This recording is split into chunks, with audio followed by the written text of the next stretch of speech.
Welcome to the deep dive. Today we're plunging into just an incredible story. It's about survival, really, and transformation against all the odds. Just try to picture this. It's 1965. A tiny island city-state, Singapore, is suddenly, unexpectedly, even kind of violently pushed into independence. Its leader, Lee Kuan Yew, finds himself almost overnight labeled the #1 hate object in neighboring Malaysia. I mean, the personal security threats were so immediate he had to move out of his own house. This wasn't some planned celebration of nationhood. It was a crisis, plain and simple. Oh, absolutely. A moment of real acute vulnerability, an existential threat, you could say. You've got this small, resource-poor city-state, no natural hinterland, surrounded by much larger neighbors who weren't always, let's say, friendly. It looked almost impossible on paper. Right. So our mission today is to unpack how Singapore, born from these incredibly shaky beginnings, didn't just survive, but actually thrived, became a real beacon of development, a place that even, global powers would eventually look to for lessons. We're going to explore the strategies, the core philosophies, and maybe some surprising personal insights from the leader who steered the ship. And the amazing thing is, we're getting this straight from the architect himself, pretty much. We're diving into Lee Kuan Yew's own memoirs, From Third World to First. It's his firsthand account. So it gives us this really unique window into the thinking of a leader facing just immense challenges and, forging a new path forward. It's more than just history. It's like a strategic blueprint. Okay, so let's dive in right at the start. That moment of separation. Singapore's a new nation, needs to find its feet on the world stage. What's the absolute first thing they do? Well, the immediate priority, the thing they had to nail down fast, was international recognition. Especially getting a seat at the UN, LKY didn't waste a second. He appointed Sinnathamby Rajaratnam as foreign minister to really push that through. But what's fascinating is the stark realization they had, this tiny island city-state. It just couldn't be ordinary if it was going to survive. Not just good, but exceptional. Exactly. It wasn't about being average. They figured they had to make, and these are his words, extraordinary efforts to become a tightly knit, rugged, and adaptable people, always pushing to do things better and cheaper than our neighbors. Survival literally demanded being superior in execution. And a huge part of building this new nation, something maybe less tangible but so powerful, was earning the people's trust. How do you even start to build that kind of trust in such a volatile situation? The memoirs are really clear on this. That trust, it was earned the hard way. By showing unwavering resolve, they effectively fought against communists and certain Malay nationalist groups. The book calls them Malay Ultras. And crucially, they refused to be browbeaten and cowed, even when the police and army were still technically under Malaysian control right at the beginning. That showed people their leaders were strong, they were decisive, and they were absolutely committed to protecting them. Okay, so they earned that initial trust through strength, but how did they keep it? Right, earning it is one thing, keeping it. The core principle was simple, but hard to execute. Don't squander it through misgovernment and corruption. The key insight wasn't just about punishing corruption after the fact. It was understanding that visible, uncompromising integrity right at the very top was the only way to build that foundational public confidence. So LKY launched really strong anti-corruption measures through the CPI, the Corrupt Practices Investigation Bureau. And they didn't just go after petty bribery. They deliberately targeted the big takers, the people in higher positions. Sending a message. Exactly. Send a clear message from the top down. And for the smaller fish, the lower level stuff, they actually simplified rules and procedures, took away the discretion, the wiggle room that allows for small-scale corruption in daily life. Smart. But the challenges just kept mounting, didn't they? Yeah. Britain's military withdrawal in the late 60s, that meant 30,000 people lost their jobs. That's a massive hit for a small place. Oh, it was huge. A potential catastrophe. But this is where you see that knack for turning crisis into opportunity. They had this UN advisor, a Dutchman named Winsemius, and he gave them two preconditions for success. Seemingly simple, but really profound. First, eliminate the communists, deal with the internal security threat. Second, not to remove the statue of Stamford Raffles. Raffles. Why was that so important? It was symbolic. It signaled stability. It said, we embrace our history as a pragmatic trading hub. We're not going to reject everything colonial. It reassured foreign investors. And then they moved fast, that former British military land. The Economic Development Board, the EDB, quickly converted it for economic use, attracting investors.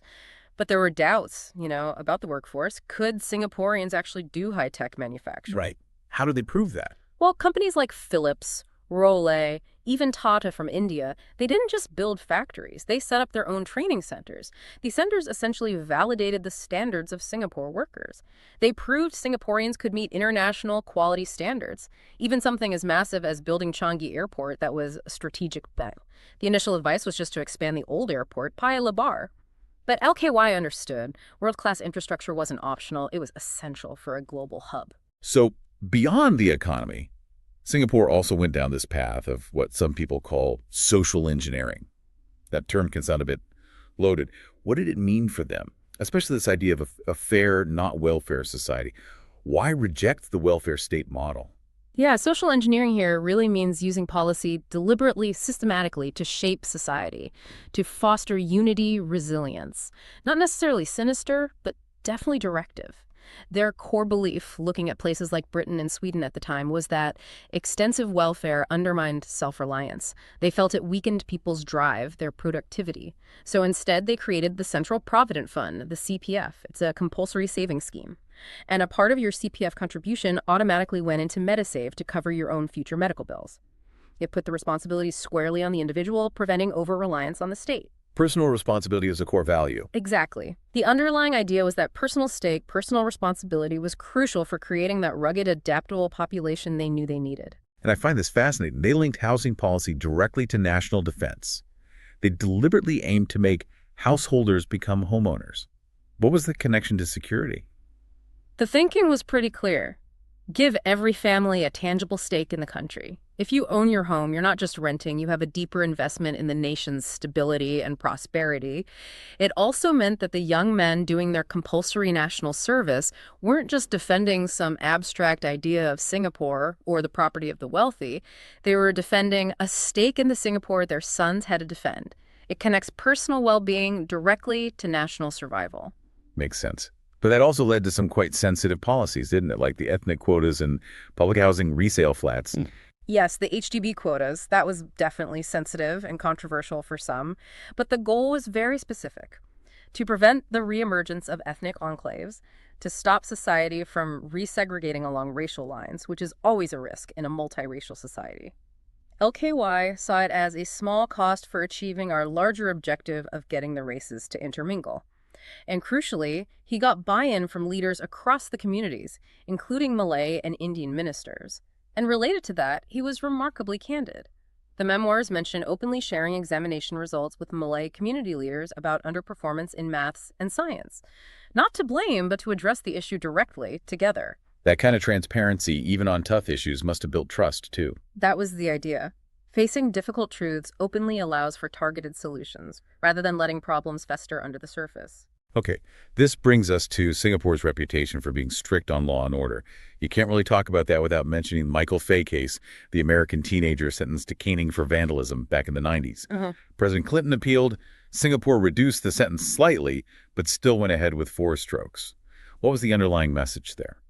That firm stance, including caning for certain offenses like vandalism, drug trafficking, serious violence, it was seen as absolutely essential, not just punishment for punishment's sake. It was about maintaining social order, creating a safe environment, which they saw as a non-negotiable foundation for everything else: economic progress, social harmony. And while it sparked controversy internationally sometimes, internally, and in terms of global business perception, it worked. Reports like the World Competitiveness Yearbook consistently ranked Singapore top in Asia for confidence in the fair administration of justice. A Hong Kong risk consultancy rated their judicial system the best in Asia all through the 90s. The message was unambiguous. Discipline and the rule of law are pillars of our success. So they built this incredibly disciplined, resilient nation internally. But then they had to navigate the world stage, which, as you said, wasn't always friendly. Let's shift focus outwards now. How did they handle those tricky regional dynamics, especially with their immediate neighbors? Malaysia, for example, apparently tried to bypass Singapore early on as a trading hub. Yeah, the regional relationships were complex, full of history, but here's where you see LKY's pragmatism really shine. He managed to build working relationships, even reconciliation, with Malaysian leaders like Mahathir, despite, incredibly deep antagonism from the separation period. He separated personal feelings from national interests. He just recognized that regional cooperation was crucial for everyone's benefit, even if you had past grievances. Even when disputes popped up later. Even then, like a disagreement over customs checkpoints, the Malaysian CIQ issue at Woodlands, Singapore still sought ways to manage the relationship. And look at the Batam Industrial Park project in Indonesia. Singapore actively supported it. It helped Indonesia with jobs, and it gave Singaporean companies an alternative as costs rose at home. It was about finding those pragmatic win-win situations. And this pragmatism sometimes required incredible boldness, didn't it? During the Asian financial crisis in the late 90s, the memoirs say LKY directly advised President Suharto's daughter Tutut that her family's business dealings were hurting international confidence in Indonesia. That's gutsy. It really is. It shows the kind of direct, frank communication he felt was sometimes necessary, even at the highest, most sensitive levels. He had built enough credibility, perhaps, to deliver tough messages. And if you zoom out, look at ASEAN, the regional group. According to the memoirs, its biggest success, especially in the early decades, wasn't really about rapid economic integration that was slow-going. It was more political. It was about creating a sense of stability and security in a really volatile part of the world, providing a forum for dialogue, preventing conflicts from escalating. That was huge. Okay, so beyond the region, how did this small nation, this tiddler, someone called it, manage relationships with the big global powers? Let's start with Britain. LKY obviously had deep ties there, Cambridge-educated, long association. How did he adjust after Britain's withdrawal there east of Suez's policy? Well, personally, it seems it was a significant adjustment for him. He had a deep network across the British establishment, but that familiarity also bred a critical eye. He became quite sharp in his criticism of what he saw as British welfarism. He argued it blunted the people's motivation. He even made this rather pointed observation about younger British leaders seeming like bonsai oaks compared to the wartime generation, sort of miniaturized, with a smaller worldview reflecting Britain's reduced global role. He felt their domestic policies were weakening them internationally. Interesting critique. What about the United States? You mentioned he had some initial difficulties, even a negative personal experience during his wife's medical issue. Yet he also saw the U.S. as absolutely vital, the irreplaceable backstop against further communist expansion. How did he square that circle? Yeah, it was a complex relationship. A British journalist, Louis Huron, apparently told him quite bluntly, Singapore is a tiddler in Washington's eyes, unless you're talking to the specific Asia desk, a reality check. But LKY was strategically brilliant. He knew how to play the hand he was dealt, take the naval base after the British left. The Soviets showed interest. LKY didn't panic. He used that Russian move, as he called it, as a card to play with Henry Kissinger. Not to invite the Russians in, but to subtly encourage the U.S. to ensure their allies, like Australia, maintained a presence. He knew exactly which buttons to push in Washington. So he leveraged their strategic anxieties. Precisely. And he wasn't shy about offering advice either. He apparently advised President Reagan to use the term evil empire for the Soviet Union, and he even acted as a go-between for Reagan and Taiwan's Chiang Ching-kuo over arms sales. He understood that influence wasn't just about size, it was about strategic relevance and offering sharp insights. And then there's China, a huge, complex relationship. China initially attacked Singapore publicly, but later came to acknowledge its independence, even telling overseas Chinese to become Singaporean citizens. How did LKY manage that evolution? Very carefully. His first visit to China in 1976 was a masterclass in signaling. He deliberately took a multiracial delegation. His foreign minister was a Jaffna Tamil. He had a Malay parliamentary secretary. The message was clear. We are Singaporean, not overseas Chinese coming home. He wanted to avoid any perception of being kinsmen. He had these ideological debates with leaders like Hua Guofeng, who was still using rigid Maoist rhetoric, but Deng Xiaoping, who came later, was much more pragmatic. Deng had that famous analogy about opening windows for fresh air. You have to expect some flies and mosquitoes, like social pollution, to come in with foreign investment. Yeah. He accepted the trade-offs. And what did China want to learn from Singapore? Interestingly, beyond the economic model, they were very interested in Singapore's strong moral standards and social discipline. They saw that as a key ingredient for stability alongside economic growth. That shared interest directly led to the Suzhou Industrial Park project, a joint venture explicitly modeled on Singapore's approach. It showed LKY's ability to find common ground, even across deep ideological divides. Finally, Japan. The book mentions Seiko taking 3 years to decide on a factory, but then being totally committed. What was LKY's deeper take on Japan? Well, that Seiko example highlights their meticulous long-term approach. But LKY had deeper, perhaps more cautionary views, too. He worried about what he saw as Japan's deeply ingrained habit of wanting to achieve perfection and going to the limits, whether in peaceful arts or, historically, in war. That's where his famous analogy comes from, comparing letting Japan rearm for UN peacekeeping to giving liqueur chocolates to an alcoholic. He harbored real concerns about potential militarism resurfacing, given their cultural traits and history. Wow, that's a strong analogy. It is. And he also made interesting comparisons about work culture. He noted Japanese workers would instinctively cover for his workmate, a strong team ethic. And he observed less of a rigid divide between the rank and file and the officer cadre compared to the British system Singapore inherited, where having a degree often meant going straight into management. These were practical observations with lessons for Singapore's own productivity drives. Looking back at everything, the leadership model itself seems crucial.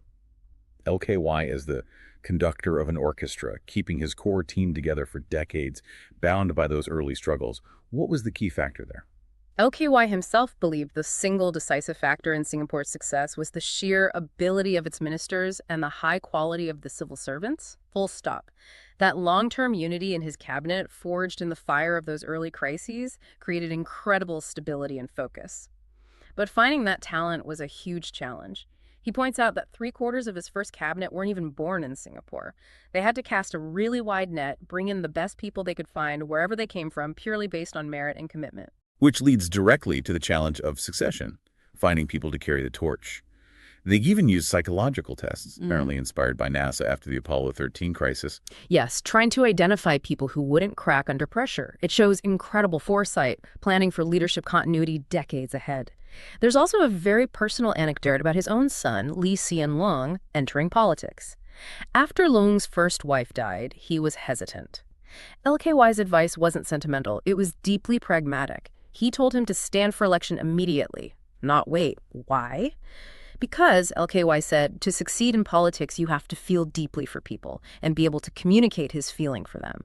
It couldn't just be about intellect. That human element, even in his pragmatic calculus. Absolutely. It shows an understanding that leadership requires empathy, connection, not just sharp analysis. So thinking about the incredible results, GDP growing 15 times, 8th highest per capita GNP by 1997, did LKY himself actually foresee that level of success back in 1965? You know, his answer in the memoirs is a very candid no. He said he could not have foreseen how much science and technology, especially in transport, communications, production, would completely shrink the world and change the game, which just reinforces that core Singaporean principle, constant adaptation. They always had to be better organized and more efficient and competitive because the ground was always shifting beneath their feet. He also had interesting observations about China later on, noting the growing willingness to speak their minds among ordinary Chinese people and predicting that younger Western-educated generations would see China as one major power among several, not a returning middle kingdom. He saw the long-term shifts. Just one last detail, which I found quite humanizing. Despite driving Singapore's computerization, LKY personally struggled with his own PC when he was 72. Needed his son's help to find lost files. Took him over a year to get comfortable with it. Right. It's a great reminder. Even the leader pushing the technological frontier for his nation found it difficult personally. It shows that adaptation is a challenge for everyone, regardless of intellect or position. So we've journeyed through this incredible story from third world to first. A nation forged in crisis, guided by strategic vision, relentless pragmatism, and an absolute focus on survival and excellence. It really is a remarkable testament to leadership. It truly is, and it leaves us with a really potent question to ponder, doesn't it? LKY himself doubted his political system could stay unchanged for another generation because of technology and globalization's relentless pace.